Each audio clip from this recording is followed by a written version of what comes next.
Les lois ne viennent pas toujours du ciel. Parfois, elles descendent pour enchaîner ceux qui regardent trop haut. Depuis plus de 3 millénaires, 10 phrases gravées sur 2 tables de pierre gouvernent la conscience du monde. Elles ont bâti des civilisations, justifié des guerres, inspiré des millions d'âmes et imposé un ordre moral qui dépasse les frontières et les croyances. Mais une question dérangeante subsiste, une question que très peu osent poser. Et si les 10 commandements n'étaient pas un message divin, mais un instrument de contrôle, qui les a vraiment dictés à Moïse sur le mont Sinaï? Était-ce réellement la voix de Dieu, ou celle d'un être plus ancien, plus terrestre, plus intéressé par l'obéissance que par la foi? Pourquoi ces commandements ne sont-ils pas les mêmes dans toutes les versions bibliques? Et surtout, pourquoi celui qui a dit « Tu ne tueras point » s'est-il aussi fait appeler « l'Éternel des armées » ? Ce récit te conduira au cœur des zones d'ombre les plus profondes de la Bible, là où le sacré se mêle au politique, là où la parole divine devient un code d'autorité.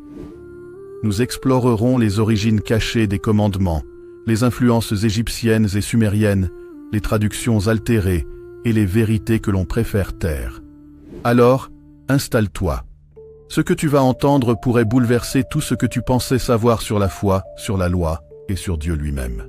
Et si tu ressens ce frisson d'injustice ou cette curiosité brûlante à l'intérieur de toi, n'oublie pas, abonne-toi à cette chaîne, car ici, nous n'acceptons pas les vérités toutes faites. Ici, on cherche ce que l'on nous a caché. Prépare-toi, car ce chapitre plonge dans la poussière du désert, là où les mots « loi » et « obéissance » prirent pour la première fois un sens sacré, ou peut-être un sens d'asservissement. Ce récit est écrit comme une fresque vivante, un souffle ancien qui revient troubler le présent. Le désert du Sinaï, un lieu de feu et de silence.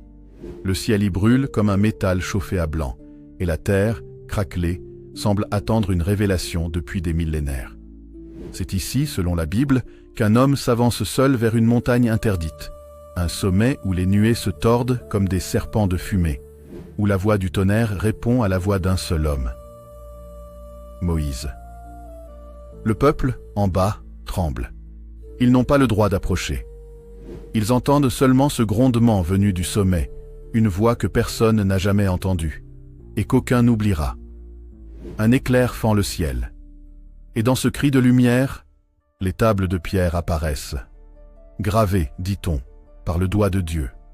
Mais, quel Dieu? Celui qui se dit plein d'amour et de compassion? Ou celui qui, quelques versets plus loin, ordonnera le massacre de 3000 hommes pour avoir adoré un veau d'or? Dès les premières lignes de l'histoire, une fracture se dessine, entre la voix divine et la volonté d'un pouvoir. L'Exode décrit le moment avec une intensité presque apocalyptique. Des éclairs, des trompettes, des tremblements de terre. Et cette phrase mystérieuse, « L'Éternel descendit sur le mont Sinaï, au sommet de la montagne. » Descendit.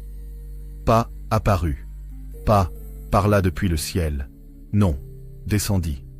Ce détail, souvent négligé, ouvre une brèche dans le récit. Pourquoi un Dieu infini, omniprésent, aurait-il besoin de descendre? Et surtout, dans quelle forme? Dans les traditions rabbiniques anciennes, certains textes parlent d'un char céleste, d'un trône mobile, entouré de feu et de bruit.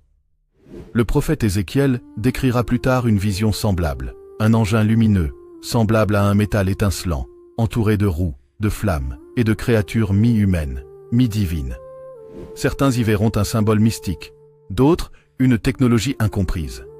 Et si ce Dieu qui parlait à Moïse n'était pas une entité spirituelle, mais un être venu d'ailleurs, vénéré par les hommes comme un Dieu, et imposant ses lois comme un programme de contrôle? Avant le mont Sinaï, il n'existait pas de loi écrite donnée directement par une divinité. Les peuples anciens vivaient selon des coutumes, des jugements tribaux, des traditions transmises oralement. Mais après cet événement, quelque chose change. La loi devient divine.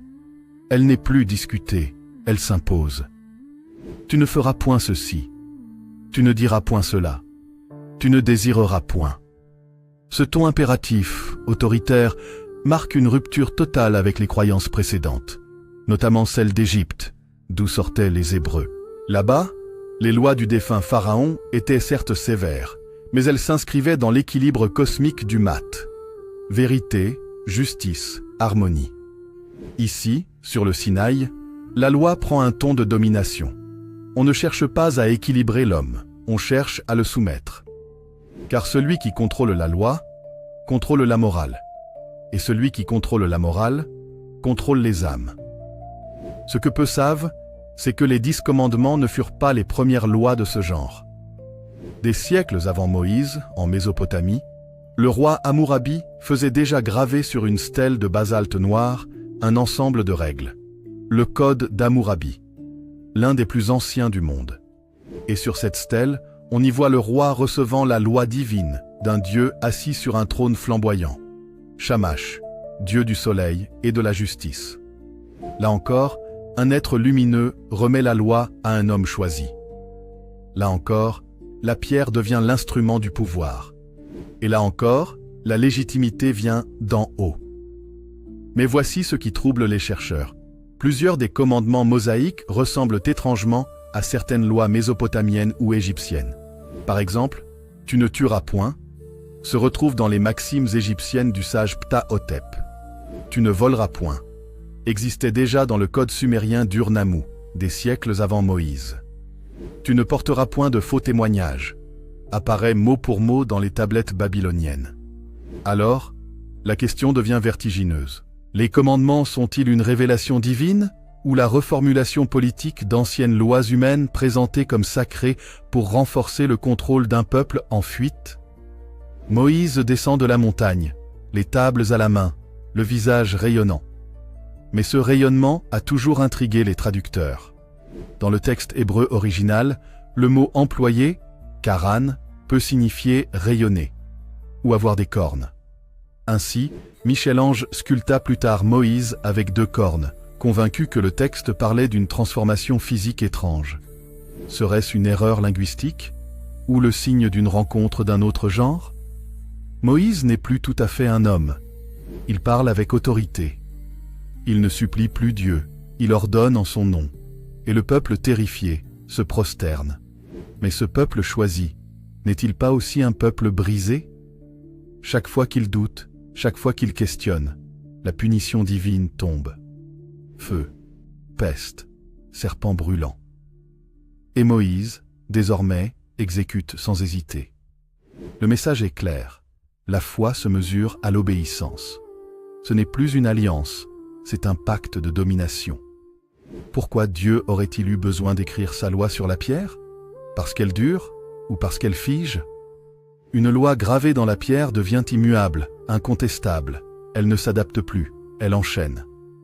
Dans la tradition gnostique, certaines écoles affirmèrent que le Dieu du Sinaï n'était pas le vrai Dieu, mais un archonte, un être inférieur se faisant passer pour le Créateur afin de soumettre l'humanité à travers des règles. Pour eux, le véritable Dieu ne commande pas. Il inspire. Il ne dit pas « tu dois », il dit « tu es libre ». Les gnostiques appelaient cet être imposteur Yaldabaoth, le dieu des armées, maître de la matière et de la peur. Et leur texte affirme qu'il était adoré par erreur comme le Dieu suprême par les hommes, alors qu'il n'en était que le geôlier. Ironie tragique. Les commandements commencent par « tu ne tueras point » et sont suivis, quelques versets plus loin, par un ordre divin de tuer ceux qui ont transgressé la nouvelle foi. Que chacun de vous tue son frère, son ami, son parent. Exode 32, 27. Ce contraste brutal choque encore les théologiens. Comment le même Dieu peut-il à la fois interdire et ordonner le meurtre? À moins que ces lois n'aient pas été faites pour protéger la vie, mais pour assurer la loyauté absolue. Un peuple sans loi est libre. Un peuple avec une loi céleste devient redevable aux cieux.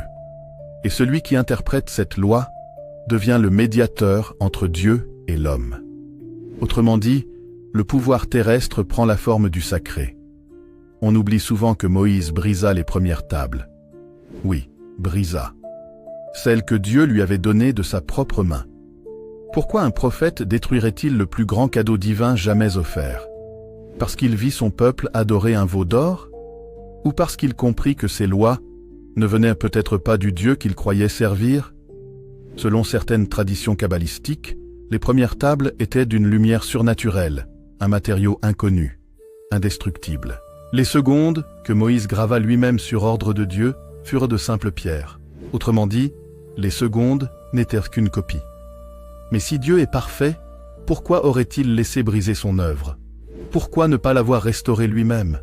Certains mystiques pensent que Moïse, terrifié par ce qu'il avait vu sur le mont, choisit de falsifier la loi, de la rendre plus humaine, moins dangereuse, et que la version que nous connaissons aujourd'hui n'est qu'un écho affaibli d'un texte bien plus ancien, peut-être bien plus sombre. Les 10 commandements ont façonné l'âme de l'humanité. Ils ont inspiré les constitutions, les morales, les codes pénaux. Mais derrière la promesse de justice plane une ombre, celle du pacte éternel entre Dieu et les hommes. Un pacte qui n'est pas seulement spirituel, mais symbolique. Tu obéis, ou tu es détruit. Et si ce pacte n'était pas une alliance, mais un contrat énergétique, un lien de dépendance entre les hommes et une entité nourrie par leur peur, leur adoration et leur obéissance? Dans de nombreuses traditions, les dieux exigent des sacrifices, des prières, des offrandes. Mais qu'est-ce qu'une prière, sinon une forme d'énergie dirigée? Et si les commandements n'étaient qu'un moyen de canaliser cette énergie pour l'offrir à celui qui les avait dictés? Et si le véritable message des 10 commandements n'était pas « voici comment être juste », mais « voici comment rester sous contrôle », ceux qui dominent depuis le commencement l'ont compris. La meilleure prison est celle que l'homme construit dans sa propre conscience. Quand tu crois que désobéir à une loi, c'est désobéir à Dieu. Tu n'as plus besoin de chaînes. Les 10 commandements. Sont-ils le fruit d'une révélation divine ou le résultat d'une transmission plus ancienne, plus stratégique, orchestrée par ceux qui voulaient dompter la conscience humaine? Ce que nous appelons « loi divine » devient un outil entre les mains des puissants, une arme invisible brandie au nom du ciel. Les 10 commandements, censés unir les hommes sous une même foi, vont devenir le plus ancien code de manipulation morale de toute l'histoire humaine. Il faut comprendre une chose essentielle. Les 10 commandements ne sont pas seulement un ensemble de lois, mais un symbole d'autorité absolue. Des mots, certes, mais des mots gravés dans la pierre par ce que l'on appelle la main de Dieu. Et c'est précisément là que réside leur force. Ce qui vient de Dieu ne se discute pas. Or, les textes sacrés, ceux que l'on lit aujourd'hui dans les temples, les synagogues ou les églises, ne sont pas les originaux. Ils sont le fruit de centaines de traductions, d'interprétations, de manipulations linguistiques et politiques. Chaque empire, chaque roi, chaque prêtre a modelé la parole divine selon son besoin du moment. Et pourtant, à travers toutes ces versions, le ton autoritaire reste le même. Tu feras, tu ne feras pas. Aucune négociation, aucun dialogue. La loi divine est descendue du ciel non pas pour libérer, mais pour imposer. Après le mont Sinaï, Moïse aurait reçu une seconde série de commandements, consignés dans le livre du Deutéronome. Mais un détail crucial est souvent ignoré. Ces nouveaux commandements diffèrent légèrement des premiers. Par exemple, la raison du sabbat change selon les versions. Dans l'Exode, on le justifie par la création du monde. Dans le Deutéronome, par la sortie d'Égypte. 2 justifications totalement distinctes pour une même loi. Cela prouve que la loi divine, elle-même, fut réécrite selon le contexte historique. Les scribes de l'époque ne se cachaient même pas. Ils adaptaient les mots de Dieu pour renforcer la cohésion du peuple, pour créer une identité nationale. Autrement dit, les 10 commandements devinrent un outil de propagande religieuse et politique. Après la mort de Moïse, les successeurs spirituels, Josué, puis les juges, puis les rois, vont brandir ces lois comme des épées. Le roi Josias, par exemple, entreprend une réforme religieuse au 7e siècle avant notre ère. Il impose un culte unique à Yahweh et détruit tous les autres autels. Sous prétexte de purifier la foi, il élimine toutes les formes de spiritualité concurrentes. Et sur quelle base? Sur les commandements. Ce n'était plus Dieu qui parlait, c'était le pouvoir. Mais comme le pouvoir parlait, au nom de Dieu, personne n'osait s'y opposer. Ainsi naît un des concepts les plus dangereux de toute l'histoire, le droit divin. Des siècles plus tard, ce même principe sera repris par les rois d'Europe, les empereurs de Rome, et même les conquérants du Nouveau Monde. Tous affirmaient tenir leur autorité directement de Dieu, et pour légitimer leur conquête, leur guerre ou leur massacre, il suffisait d'invoquer la loi divine. Le pape Urbain II, lors de la première croisade, cria « Dieu le veut », et des milliers d'hommes partirent tués au nom du « Tu ne tueras point ». Ainsi, les commandements devinrent des outils de guerre morale. On choisissait ceux qui convenaient, on en oubliait d'autres. Tu ne tueras point, sauf si c'est pour défendre la foi. Tu ne voleras point, sauf si c'est pour reprendre la terre promise. Tu ne convoiteras point, sauf si la convoitise s'appelle croisade. Et dans ce silence de la raison, le sang coula, béni par ceux qui détenaient la parole.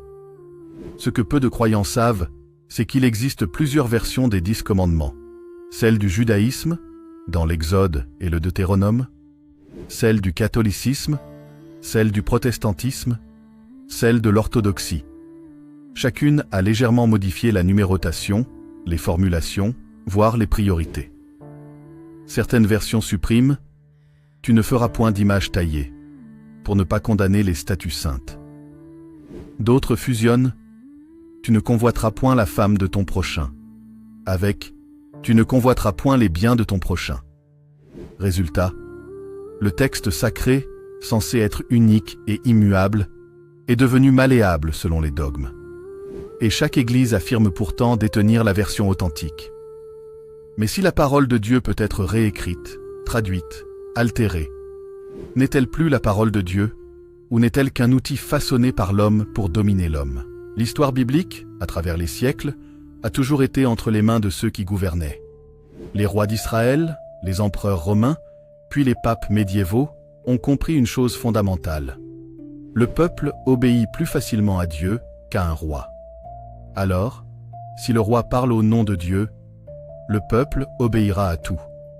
Constantin, empereur romain, fit de la foi chrétienne la religion officielle de l'Empire. Mais derrière le symbole, il y avait une stratégie. L'unification de millions de sujets sous une seule croyance, sous une seule morale. Le Christ devint le ciment politique de l'Empire. Et les 10 commandements, le manuel de l'obéissance impériale. Depuis, toute autorité religieuse ou politique a utilisé la loi divine comme un code de contrôle psychologique. Car si la désobéissance te condamne non seulement ici-bas, mais aussi dans l'au-delà, alors ta servitude devient totale. Mais certains ont vu clair. Certains ont osé défier la loi sacrée. Des penseurs, des mystiques, des gnostiques ont tenté de révéler ce qu'ils appelaient le vrai visage du Dieu de la loi. Ils disaient « Celui qui commande n'est pas celui qui aime. Celui qui promet le salut, mais punit sans pitié, n'est pas le Dieu de lumière, mais un faux créateur. » Leur sort fut tragique. Les cathares furent exterminés, les Esséniens furent effacés, les textes gnostiques furent interdits, cachés, brûlés. Leur crime? Avoir suggéré que le Dieu du Sinaï n'était pas le Dieu du Christ, mais un démiurge, un être puissant mais imparfait, assoiffé d'adoration. Ainsi, la voix qui disait « Tu ne feras point d'autre Dieu devant moi » ne parlait peut-être pas d'unicité spirituelle, mais d'un monopole divin. Aucune autre force, aucune autre vérité ne devait rivaliser avec lui. La plus grande arme inventée par ceux qui manipulent la foi n'est pas la guerre, ni la peur. C'est la culpabilité. Les 10 commandements sont conçus pour être impossibles à respecter parfaitement. Qui peut prétendre ne jamais avoir menti, ne jamais avoir convoité, ne jamais avoir jugé? Ainsi, chaque être humain porte, consciemment ou non, la marque du péché. Et cette culpabilité devient la clé du contrôle. Car un peuple coupable est un peuple soumis. Un fidèle coupable cherche la rédemption, et celui qui détient le pardon détient le pouvoir. Les prêtres, les rois, les prophètes ont compris cette mécanique depuis des millénaires. Ils se sont faits intermédiaires entre Dieu et la faute humaine. Et c'est cette dépendance spirituelle qui a permis de bâtir les plus grands empires religieux du monde. Ce qui est fascinant, c'est que le véritable contrôle ne s'exerce plus par la force, mais par la conscience. Les 10 commandements ont fini par être intégrés dans la psyché collective. Ils ne sont plus des règles extérieures, mais des réflexes intérieurs. L'homme moderne se censure lui-même, même en dehors du contexte religieux. Ainsi, la loi divine est devenue la plus parfaite des prisons, invisible, mentale et volontaire. L'être humain se surveille, se juge, se punit, même quand personne ne le regarde. C'est le triomphe absolu du système. Le contrôle sans contrainte. Aujourd'hui encore, les 10 commandements influencent nos lois civiles. Les notions de meurtre, de vol, de parjure, de respect parental, tout vient de là. Mais dans cette morale universelle se cache une hiérarchie ancienne, celle du maître et du serviteur, du juge et du coupable, du Dieu et du pécheur. Et l'on se rend compte que ce que nous appelons valeurs humaines est en réalité l'héritage d'un programme spirituel millénaire. Un programme qui n'a peut-être jamais eu pour but de nous élever, mais de nous maintenir dans une forme d'obéissance subtile. Dans les textes apocryphes, certaines voix affirment que Moïse ne reçut pas 10 lois, mais 10 principes énergétiques, mal interprétés par les scribes. Ces principes auraient été des clés spirituelles pour harmoniser le corps et l'âme, pas des interdictions morales. Mais au fil du temps, les initiés perdirent le sens mystique pour ne garder que la lettre. Ce qui devait libérer l'homme l'a enchaîné. Ce qui devait éveiller la conscience a créé la peur. Et l'on comprend alors que la plus grande falsification n'est pas dans la traduction, mais dans l'intention. Du mont Sinaï jusqu'au trône des rois, des tables de pierre aux constitutions modernes, le message est resté le même. Obéis. Toujours. Même si tu ne comprends pas. Même si tu doutes. Même si ton cœur crie le contraire. Les commandements, transformés en dogmes, sont devenus la base de toute autorité morale. Mais derrière cette façade divine se cache une structure bien humaine, celle d'un système millénaire d'asservissement mental. Le mot de Dieu est devenu la voix du pouvoir. Et le pouvoir, se cachant derrière la foi, a modelé les peuples comme l'argile entre ses doigts. Mais alors, si la loi divine a été déformée pour servir les empires, que disait réellement le message originel? Était-ce un message d'amour? Ou un code cosmique bien plus ancien que les hommes ont transformé en religion? Ce n'est pas le message qui fait la loi, mais celui qui le détient. Sous la lumière crue du désert, les mots gravés sur la pierre prenaient un éclat presque surnaturel. Moïse, debout sur le mont Sinaï, tenait dans ses mains ce que beaucoup considèrent comme le cœur de toute la civilisation judéo-chrétienne, les 10 commandements. Mais que représentent réellement ces 10 règles? Était-ce un message divin, pur et libérateur, ou un instrument destiné à instaurer le plus puissant système de contrôle moral jamais conçu par l'humanité? Cette question, longtemps murmurée par les chercheurs, les théologiens et les initiés, cache une vérité plus complexe que les sermons du dimanche ou les leçons du catéchisme. Car derrière les symboles, il y a une architecture, et derrière les mots, une intention. Ce qui frappe dans les 10 commandements, c'est leur structure. 10 règles simples, universelles, faciles à mémoriser, gravées sur la pierre, un matériau presque éternel. Mais cette simplicité cache une sophistication rare. Plusieurs chercheurs ont noté que la structure du décalogue, le nom théologique des 10 commandements, ressemble étrangement au traité politique du Proche-Orient ancien, en particulier au traité d'alliance entre un roi suzerain et ses vassaux. Dans ces traités, le roi imposait des conditions: fidélité, respect, interdiction de s'allier à d'autres seigneurs, en échange de protection et de bénédiction. Ne trouves-tu pas cela familier? Tu n'auras pas d'autre Dieu devant moi. Tu ne te feras point d'image taillée. Tu ne prendras point le nom de l'Éternel ton Dieu en vain. Ces 3 premiers commandements ne sont pas des conseils spirituels. Ce sont des clauses de fidélité, des clauses de vassalité. Elles définissent une exclusivité absolue entre le peuple d'Israël et son Dieu, Yahweh. En d'autres termes, tu n'adores que moi, tu me respectes, et tu ne fais alliance avec aucun autre pouvoir. C'est une logique de royauté. Et dans le contexte historique, Yahweh n'était pas encore un Dieu universel, mais le Dieu national d'Israël, souvent décrit dans les textes comme un guerrier jaloux, exigeant, parfois même destructeur. Les archéologues du British Museum ont découvert, au XIXe siècle, Une tablette sumérienne plus ancienne que l'époque de Moïse, portant une série de 10 lois divines gravées pour les citoyens d'Uruk. Surprenamment, plusieurs d'entre elles rappellent le décalogue. Ne pas voler, ne pas mentir, ne pas tuer. Mais elles n'étaient pas présentées comme des ordres de Dieu, plutôt comme des outils de stabilité sociale. Cette découverte a soulevé une question dérangeante. Et si les 10 commandements n'étaient pas tombés du ciel, mais s'inscrivaient dans une longue tradition d'ingénierie morale et politique, raffinée par les civilisations antérieures? Les Égyptiens, les Babyloniens, les Hittites, tous avaient des codes sacrés.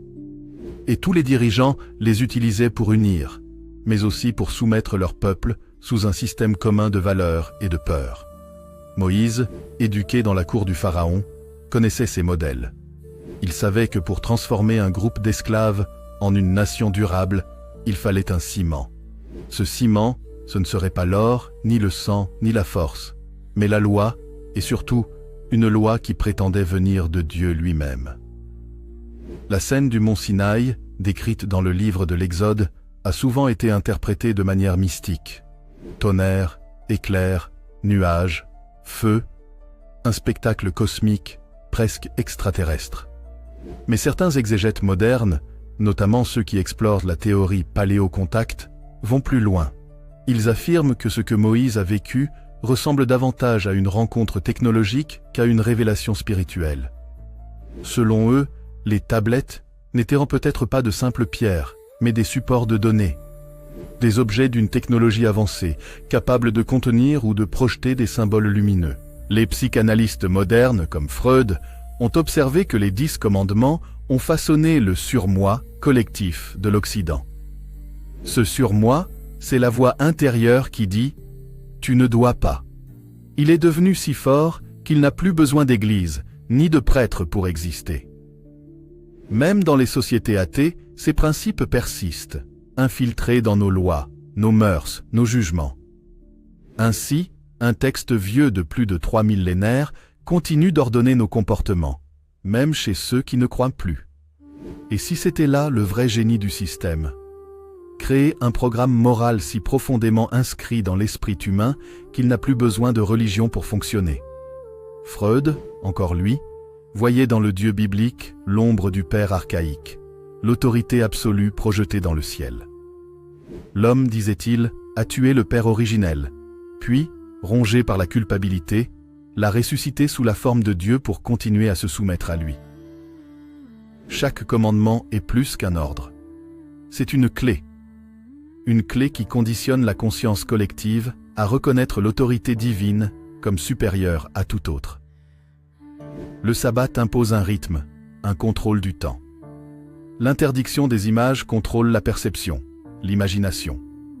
L'obligation d'honorer père et mère instaure la hiérarchie familiale, miroir de celle divine. Et les interdits moraux, meurtre, vol, adultère, mensonge, fixent les limites de la transgression acceptable. Le tout forme une architecture parfaite, une loi qui régule à la fois l'esprit, la famille, la société et la foi. Un système total. Ce n'est pas une coïncidence si les régimes totalitaires ont souvent repris ces principes, pas dans leur contenu, mais dans leur structure. Un code moral absolu, imposé par une autorité infaillible où la désobéissance devient non pas une erreur, mais un crime contre l'ordre cosmique. Mais ce système n'a pas survécu intact. Souviens-toi, Moïse brise les tables en descendant du mont Sinaï, voyant le peuple adorer le veau d'or. Ce geste symbolise bien plus qu'une colère divine. C'est la rupture entre la loi et l'homme, entre le créateur de la loi et ceux qui doivent la subir. Le fait que Dieu redonne plus tard de nouvelles tables montre que la loi divine, même cassée, ne peut mourir. Elle renaît toujours, dans les religions, dans les constitutions, dans les codes civils. Le contrôle se transforme, mais ne disparaît jamais. Quand Jésus de Nazareth apparaît des siècles plus tard, il ne supprime pas la loi, mais l'interprète autrement. Je ne suis pas venu abolir la loi, mais l'accomplir. Pourtant, il déplace le centre de gravité, de la pierre vers le cœur. Le contrôle moral devient intérieur, spirituel, intériorisé. Ce qui était un ordre devient une conviction. Mais même cette libération reste encadrée. car si la peur du châtiment s'efface, elle laisse place à la peur du jugement moral, du regard d'autrui, du sentiment d'indignité. Un autre type de contrôle, plus subtil, plus invisible. Et si les 10 commandements n'étaient pas seulement un texte religieux, mais un langage codé, une matrice ésotérique transmise pour maintenir un certain ordre du monde? Certains mystiques kabbalistes y voient un schéma énergétique, lié aux 10 séphiros, les 10 émanations divines de l'arbre de vie. Selon eux, chaque commandement correspond à une vibration cosmique, une porte entre le matériel et le spirituel. Ainsi, derrière la façade de la morale, se cacherait une carte spirituelle. Une géométrie du pouvoir, où chaque mot, chaque lettre du texte hébraïque original renfermerait un code vibratoire capable de modeler la conscience. Dans cette lecture, la loi ne serait pas une punition, mais un outil d'élévation. Et la question devient alors vertigineuse. Sommes-nous prisonniers d'un programme ou initiés d'un secret céleste mal compris? Au fond, tout dépend du regard. Pour certains, les 10 commandements sont un don divin, une lumière dans le chaos moral du monde. Pour d'autres, ils représentent la première cage mentale, forgée au nom d'un Dieu jaloux. Mais si Moïse a vraiment entendu la voix du Très-Haut, si ces lois venaient d'une intelligence supérieure, peut-être n'étaient-elles ni contrôle ni liberté. Peut-être étaient-elles un test, une manière d'apprendre à l'humanité à choisir, entre obéir aveuglément ou comprendre profondément. Et si, depuis le mont Sinaï, l'humanité rejouait sans cesse cette même épreuve, suivons-nous la loi par peur ou par amour? Ce ne sont pas les dieux qui font les lois, mais ceux qui écrivent leurs paroles. Depuis plus de 3000 ans, les 10 commandements se dressent comme une colonne de feu entre le ciel et la terre. Un code, gravé dans la pierre, mais aussi dans l'esprit de milliards d'êtres humains. Pourtant, ce que peu de gens savent, c'est que ces paroles sacrées ont été réécrites, déplacées, détournées, à plusieurs reprises. Et derrière chaque réécriture, il y avait un empire, un intérêt, une main invisible qui voulait s'approprier la voix même de Dieu. L'histoire officielle dit que Moïse a reçu les 10 commandements vers le XIIIe siècle avant notre ère. Mais l'histoire réelle, elle, s'écrit bien plus tard, quand les prêtres d'Israël reviennent d'exil à Babylone. C'est là, dans les bibliothèques des rois mésopotamiens, qu'ils redécouvrent les anciens codes de loi, notamment celui d'Hammurabi, gravé bien avant Moïse, et incroyablement proche du Décalogue. Le code d'Hammurabi commençait par une formule presque identique à celle du Dieu d'Israël. Si tu veux vivre longtemps, respecte ces lois. Les scribes hébreux ont alors réécrit les récits fondateurs, réorganisé la mémoire d'un peuple. Ils ont replacé Yahweh au centre et donné à sa parole un poids absolu. La loi ne venait plus d'un roi ou d'un empire, elle venait du ciel. Un coup de génie spirituel, mais aussi politique, car qui oserait contester ce qui vient de Dieu? Peu de croyants savent qu'il existe plusieurs versions des 10 commandements. La version du livre de l'Exode, chapitre 20, n'est pas tout à fait la même que celle du Deutéronome, chapitre 5. Certaines formulations changent, d'autres disparaissent. Et dans l'original hébreu, les différences sont encore plus frappantes. Exemple, dans Exode, le 4e commandement parle du sabbat comme souvenir de la création. Mais dans le Deutéronome, le même sabbat devient le souvenir de la libération d'Égypte. 2 significations, 2 contextes, 2 théologies différentes. Les érudits modernes soupçonnent donc que le texte a évolué au fil des siècles, chaque génération ajustant les mots de Dieu pour les adapter à sa vision du monde. En d'autres termes, la parole divine n'a jamais cessé d'être éditée. Et ce détail soulève une question vertigineuse. Si la loi gravée dans la pierre a pu être modifiée, alors qui détient vraiment la version originale? Au IVe siècle, l'Empire romain, autrefois persécuteur des chrétiens, adopte la foi du Christ. Mais pour unifier son immense territoire, Constantin comprend vite qu'il doit transformer le message de Jésus, simple, rebelle et spirituel, en une religion hiérarchisée, docile et compatible avec l'ordre impérial. Les 10 commandements deviennent alors l'ossature morale de l'Église impériale. Mais Rome ne les adopte pas sans modification. La version catholique, par exemple, fusionne les 2 premiers commandements. Tu n'auras pas d'autre Dieu, et tu ne feras point d'image, pour atténuer l'interdiction des statues, essentiel à une religion qui allait bientôt remplir ses temples d'icônes et de crucifix. Pour conserver le nombre symbolique de 10, le dernier commandement, « Tu ne convoiteras pas », fut scindé en deux. L'un pour la femme, l'autre pour les biens matériels. Un glissement subtil, mais lourd de sens. La hiérarchie patriarcale et le culte des images s'installaient au cœur même de la parole divine. Pendant tout le Moyen-Âge, les 10 commandements furent utilisés comme outil d'éducation, mais aussi comme moyen de domination. Les prêtres enseignaient que le péché n'était pas seulement une faute morale, mais une dette spirituelle, payable par la confession, la pénitence ou les indulgences. Autrement dit, le salut devint un commerce. La peur de la damnation, déjà ancrée par la loi mosaïque, fut amplifiée par l'Église. Chaque infraction au commandement ouvrait la porte à un châtiment éternel, mais aussi à un système de contrôle social redoutable. Tu as désobéi? Tu es impur. Tu veux être pardonné? Viens à l'Église. Tu veux être libre? Paye, prie, obéis. Les rois eux-mêmes se plièrent à cette autorité morale. L'Église détenait la clé du salut, et donc du pouvoir. Mais dans l'ombre des cathédrales, certains commencèrent à douter. Les cathares, les templiers, les gnostiques, tous croyaient que la loi de Moïse cachait un autre visage de Dieu. Selon eux, le Dieu des commandements n'était pas le Père de Jésus, mais un démiurge, un architecte sévère qui avait enfermé l'humanité dans un monde de règles et de souffrances. Ils enseignaient que la vraie lumière se trouvait au-delà de la loi, dans la connaissance gnosis, dans la liberté intérieure. Mais cette liberté faisait trembler les trônes, car un peuple libéré de la peur du péché est un peuple que l'on ne contrôle plus. Résultat, ces mouvements furent exterminés, leurs textes brûlés, leurs symboles effacés. Mais leurs idées survécurent, dissimulées dans les traditions ésotériques, les loges mystiques et plus tard, les mouvements humanistes. L'esprit de révolte contre la loi du ciel venait de naître. À la Renaissance, la Bible fut traduite dans les langues du peuple. Pour la première fois, les fidèles purent lire eux-mêmes la loi. Et ce fut un choc. Beaucoup découvrirent que ce qu'ils croyaient parole de Dieu avait été filtré, manipulé, parfois réécrit par des hommes d'Église. Les réformateurs, comme Martin Luther ou Calvin, réclamèrent un retour à la pureté du texte. Mais même eux ne purent s'accorder sur la version authentique des commandements. Chaque branche du christianisme réorganisa la liste à sa manière.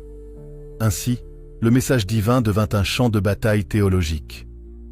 Et aujourd'hui encore, selon que tu sois catholique, protestant ou juif, tu ne lis pas les mêmes 10 commandements.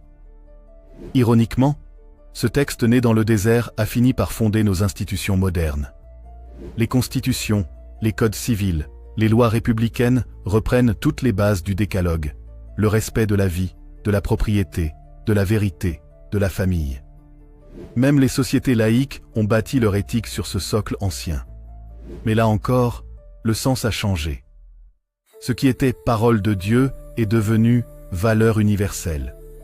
Le divin a été remplacé par la morale humaniste, mais le mécanisme reste le même. La société moderne continue de punir, de juger, de contrôler, selon une logique née au pied du mont Sinaï. Aujourd'hui, une autre forme de commandement émerge, non plus gravée sur la pierre, mais codée dans les algorithmes. Ce sont les nouvelles tables de la loi, celles des intelligences artificielles, des réseaux sociaux, des gouvernements numériques. On nous dit « Tu ne violeras pas les règles de la communauté. Tu ne partageras point ce qui est interdit. Tu ne diras pas ce qui n'est pas conforme à la vérité. » Ces lois ne viennent plus de Dieu, mais elles s'imposent avec la même force morale. Elles promettent la sécurité, la paix, l'harmonie, comme autrefois. Mais derrière ces promesses se cache encore le même principe, le contrôle par la foi. Non plus la foi religieuse, mais la foi dans le système, dans la technologie, dans la perfection du code. Et si les 10 commandements avaient simplement évolué? Si le contrôle spirituel d'hier était devenu le contrôle numérique d'aujourd'hui? Peut-être que Moïse, sur la montagne, n'a pas reçu une loi, mais un choix, celui d'unir son peuple autour d'un idéal divin, ou de l'asservir par la peur du sacré. Et ce choix, nous le rejouons encore, à chaque génération. car la ligne est fine entre la guidance et la soumission, entre la parole qui élève et la parole qui enferme. Si Dieu a réellement donné ses commandements, peut-être voulait-il simplement enseigner à l'humanité à se confronter à la tentation du pouvoir, à apprendre à utiliser la loi sans devenir son esclave. Les traditions apocryphes mentionnent un 11e commandement que Moïse aurait reçu, mais qu'il aurait choisi de ne pas graver. Une phrase simple, murmurée selon certains textes mystiques, « Tu apprendras à te libérer même de la loi ». Autrement dit, la plus grande fidélité à Dieu ne réside pas dans l'obéissance, mais dans la compréhension. Car le vrai but de la loi n'est pas d'emprisonner l'homme, mais de lui permettre de voir au-delà du cadre, de discerner la lumière cachée derrière les interdits. Et si c'était là le vrai secret des 10 commandements? Non pas un instrument de contrôle, mais un miroir de notre propre rapport au pouvoir, à la peur, à la liberté. Au fond, les 10 commandements sont comme un test permanent entre Dieu et l'homme. Une invitation à se demander « Obéis-tu parce qu'on te l'a dit ou parce que tu comprends ?» Car chaque commandement peut être un mur ou une porte, une contrainte ou un éveil, une soumission ou une révélation. Tout dépend de la manière dont tu le lis. Et peut-être que la véritable spiritualité commence là. Non pas quand tu répètes la loi, mais quand tu découvres la lumière qui brille derrière elle. Merci d'avoir pris le temps de plonger avec moi au cœur de ce récit fascinant sur les 10 commandements. Ce voyage à travers l'histoire, la foi, le pouvoir et la manipulation nous rappelle une chose essentielle. La vérité n'est jamais simple, et même les lois gravées dans la pierre peuvent cacher d'autres messages, bien plus profonds. Peut-être que le plus grand mystère n'est pas ce que Dieu a dit, mais pourquoi nous avons choisi d'y croire ainsi. Et si ces commandements étaient autant un don qu'une épreuve, une invitation à comprendre, à questionner, à grandir, plutôt qu'à obéir aveuglément? Merci du fond du cœur d'avoir suivi cette vidéo jusqu'à la fin. Si cette histoire t'a fait réfléchir, si elle t'a touché ou éveillé ta curiosité, alors n'oublie pas. Abonne-toi à la chaîne, like la vidéo pour soutenir le contenu, et active la cloche pour ne manquer aucune des prochaines révélations. Car ici, chaque récit est une porte ouverte vers une vérité oubliée. Et ce n'est que le début.